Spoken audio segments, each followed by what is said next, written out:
Hey, no T-Fit here with Fit Bully TV. Of course, he wants to make noise. He ain't made noise this whole time. Now, since I start talking, which we've been doing as well. Like, subscribe, share, people. I want to keep thinking, you guys are wanting to be better. Part of my frustrations at times are me leaving the space because it was frustrating.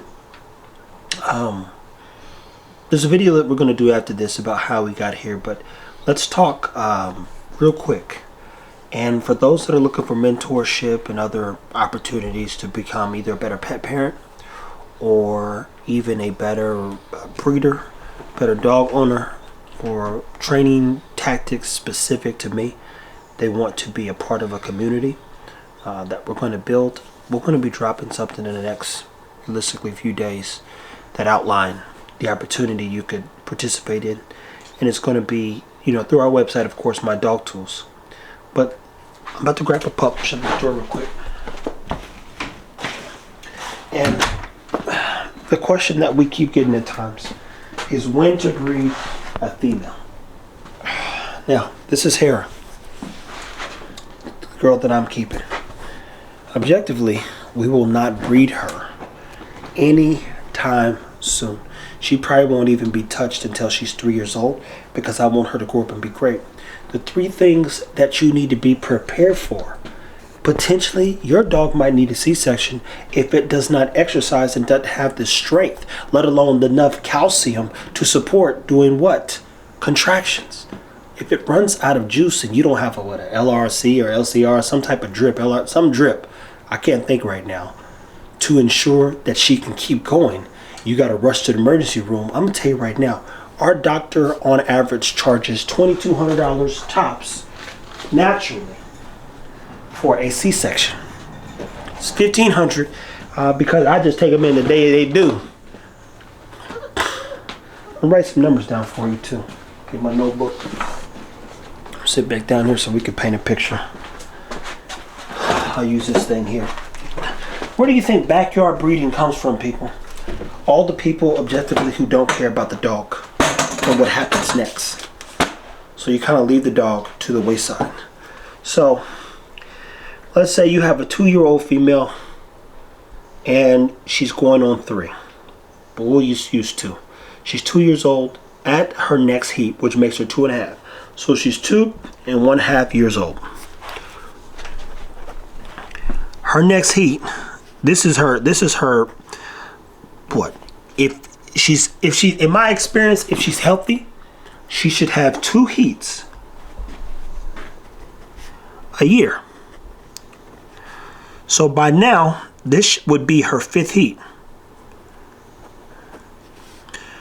1, 2, 3, 4, 5. Yeah, it'll be her 5th heat. Don't worry about these green beans and carrots. There's something else I was writing down. So at her 5th heat, at the 2.5 year mark, she should have 2 heats a year. She not only has become the dog that you want to see, the dog that you need, the dog that you believe in, but you in turn, hopefully, have studied her epigenetics. Her behaviors are what's going to oftentimes pass down to the dogs, and some of her size. What I'm saying is, if you have a 130-pound dog and you breed a 65-pound dog, you are not going to get 160-pound dogs. It's just not going to happen. You might grow by 1 inch. So at her 5th heat, let's talk about what needs to go in at this time. So over these 5 heats, so 5 heats to 2.5 years old, she should have 5 heats. So on her 5th heat, you breed her. In this time, in her 1st heat, I would do what? Run a progesterone test. Is that going to cost you money? Absolutely. If you are breeding, if you're going to breed, you might as well know your numbers. Someone reached out the other day and said, hey, I let my dogs lock up a couple of the days. What day do I count? Her day of ovulation. Well, what day is that? Did you not run progesterone tests? If you didn't run progesterone tests, then you're guessing. So now you got to count every day that they locked up. And what you don't want to happen is that the female turn around and have the pups, you're not around, and she not know what to do, and she needs your support, especially if you've not really taught her or allowed her to develop her instinct to be a dog, for one. There are a lot of people that have dogs, and the dogs have a lot of problems because the dogs don't get to be dogs. And we'll talk behavior in dog parks in another one. I wrote that down. I said, Lord, that's the problem. But in her first heat, you run a progesterone test. You're going to know, was it day 11 or 14 that her numbers doubled. And then you'll turn around and do it on her second heat. And what you're seeing, for instance, Zara, not only did her numbers double in her second time, but they doubled faster than usual. So she went from a 5 to a 21 almost in 48 hours. 21 and up, you normally are at the edge of ovulation once you get past 20 and some change, depending on what machine they're using. Some people use Wanfu, some people use IDEX machines. The IDEX machine is often the machine used to do what? Calibrate the Wanfus and others. So it's top tier. It's about $20,000. You can get Wanfus, I believe, for about 3 racks to 2,000 and some change. So this whole time, I'm managing over her first 4 heats where her numbers are at. That way, when I do breed her on her 5th time, not only am I learning about my dog, I'm learning how to increase my odds. Days of ovulation are when the cervix actually open so that the semen can get there and do what it's supposed to do. If you breed on day 7 or day 10, and they say semen lives up in the basically the cervix or that particular area. I can't think of the term right now. Forgive me, people. It can live anywhere from 10 to 14 days. Some people leave just 3 days, etc. It has to climb to get there either way it goes, unless you're doing a TCI. Unless you're doing a surgical, it doesn't have to do as much climbing. Your job when breeding, in my experience correctly, is to study your dog. Study where she's at, what's going on, so you can collectively put on paper, okay, I bred her and I'm keeping a girl from the next litter. Each generation we got better because not only was I able to assess her health, her overall well-being, but I know exactly how she operates. What I'm saying is there have been cases of dogs that literally ovulate for 1 day. What do you do if you get the days wrong on that?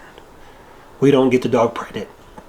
Now you're on day 5, or my bad, year 5, still trying to get this female pregnant, all because you never did any of the numbers. And then you start doing the numbers and her system slows down a little bit.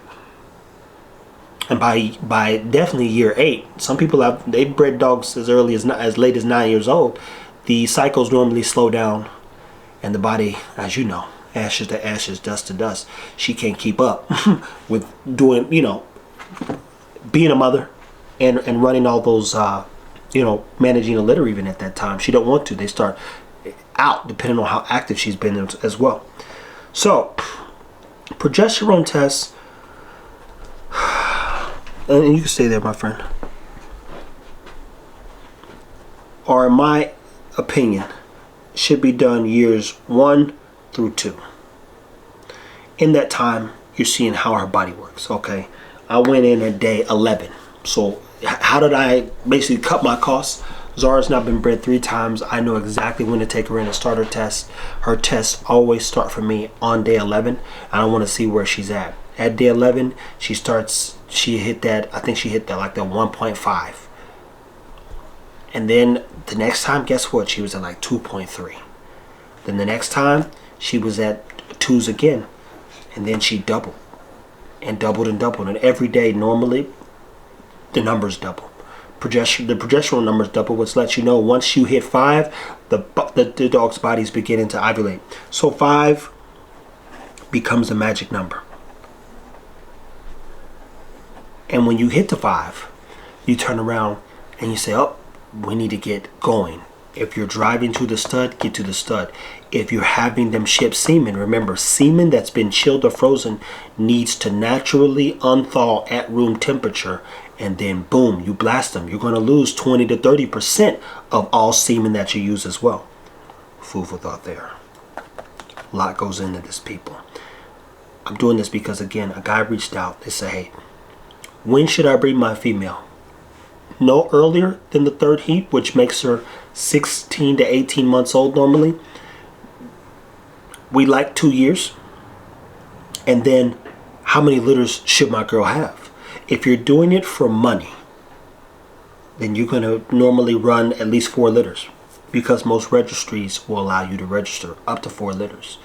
If you're doing it to grow and build a program, maybe the female only has 2 litters.